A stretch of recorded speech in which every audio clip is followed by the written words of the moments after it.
warahmatullahi wabarakatuh. Sobahul khair. Kaifa halukum? Apa kabar anak-anak ibu yang soleh dan soleha? Semoga anak-anak ibu dan ayah bunda selalu dalam lindungan Allah Subhanahu wa taala. Amin ya rabbal alamin.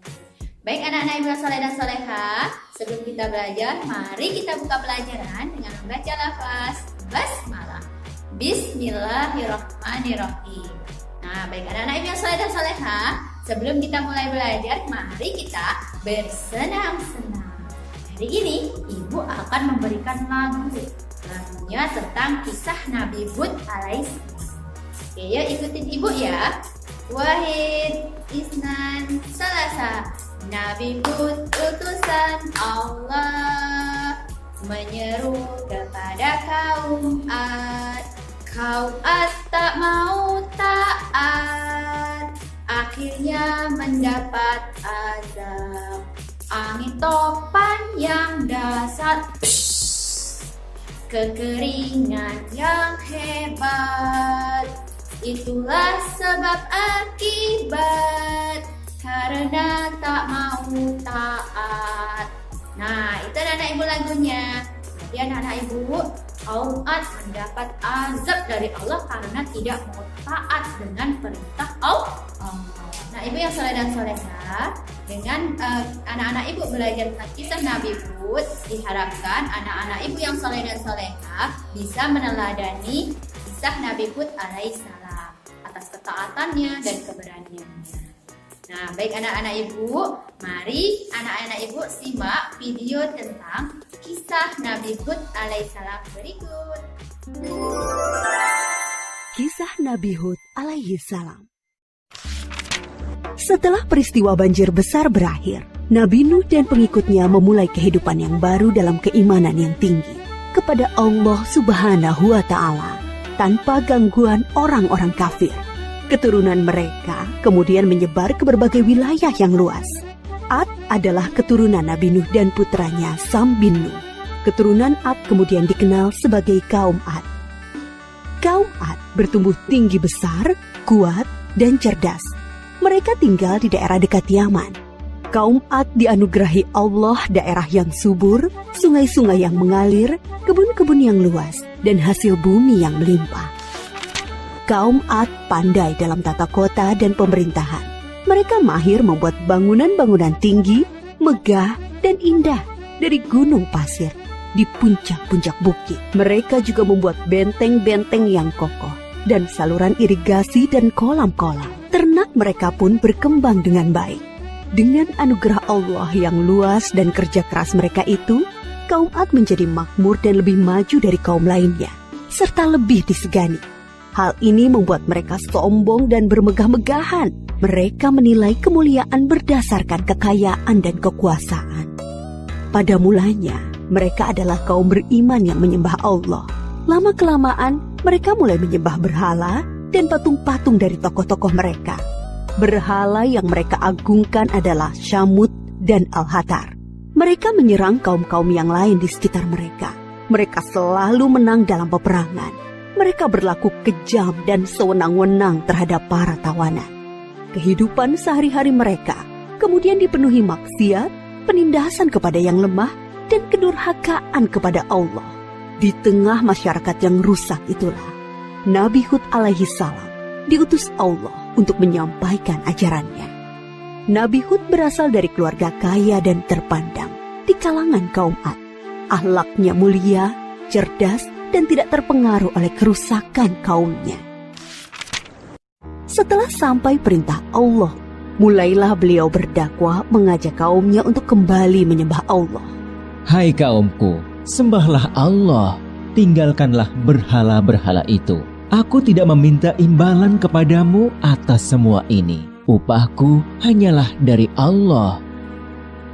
Nabi Hud berdakwah dengan sabar tanpa putus asa. Tak henti-hentinya mengajak kaumnya untuk bertakwa kepada Allah, agar mereka terhindar dari azab Allah, sehingga mereka tidak mengalami nasib yang sama dengan kaum Nabi Nuh. Tetapi kebanyakan kaum Ad tidak mau mengikuti ajakan Nabi Hud. Mereka bersikeras untuk tetap menyembah berhala. Mereka menganggap Nabi Hud lemah akal dan gila. Dengarlah Hud, sembahan-sembahan kami telah mengutukmu sehingga engkau menjadi gila. Ucapanmu ngelantur, kacau. Itu karena kau menghina sembahan-sembahan kami. Kami tidak percaya pada ucapanmu. Datangkanlah azab yang telah engkau ancamkan. Kami tidak takut sedikit pun. Nabi Hud mengadukan kepada Allah atas perlakuan kaumnya. Beliau menyerahkan kepada Allah urusan pembalasan terhadap para pembangkang itu. Kemudian Allah menurunkan musim yang panjang yang membuat sungai-sungai dan sumur-sumur menjadi kering. Tanaman dan binatang ternak banyak yang mati. Kaum Ad dilanda kelaparan dan kehausan yang parah. Keadaan ini berlangsung beberapa tahun. Nabi Hud terus mengajak kaumnya untuk kembali menyembah Allah. Wahai kaumku, mohonlah ampun kepada Allah. Niscaya Dia akan menurunkan hujan yang lebat dan menambah kekuatanmu. Tetapi kebanyakan dari kaum Ad itu tetap pada kesesatannya. Mereka memohon-mohon pada berhala itu untuk segera mengakhiri kemarau dan menurunkan hujan. Mereka tetap tidak mau menyembah Allah. Akhirnya tibalah ketetapan Allah, yaitu azab yang diancamkan kepada mereka. Muncul awan hitam membentang di langit. Gumpalan awan hitam itu sangat tebal dan luas. Orang-orang kafir melihat awan hitam itu sangat gembira. Mereka berlarian sorak-sorai menyongsong awan itu. Mereka mengira hujan lebat akan turun sebentar lagi.